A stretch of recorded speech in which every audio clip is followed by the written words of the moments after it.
पाकिस्तान लाहौर जिंदाबाद expo centre लगा है। मशीनरी टेस्ट टायर लगी हुई है। इतने असीं अज आए थे। बड़ा प्यारा माहौल है। हर तरह की मशीनरी जी है ना वो इतने एक्सपो लगी हुई है। 4 दिन वास्ते है। यह हाल ने बड़े बड़े बड़े बहुत बेहतरीन इंतजाम ने किया है। लाहौर जोहर टाउन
पूरा तुहानू घुमा के दिखा देता है।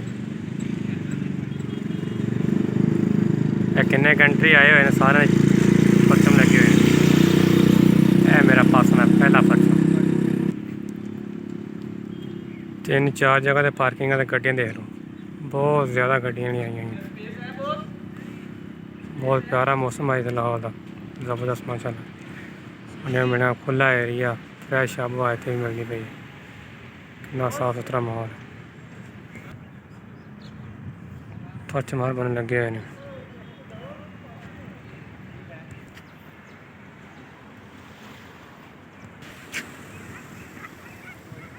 रोड इंटर के अंदर अंदर बाहर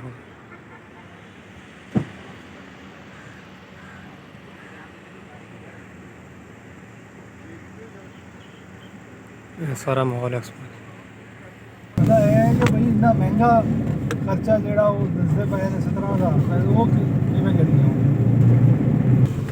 दा लगना चाहिए इन्होंने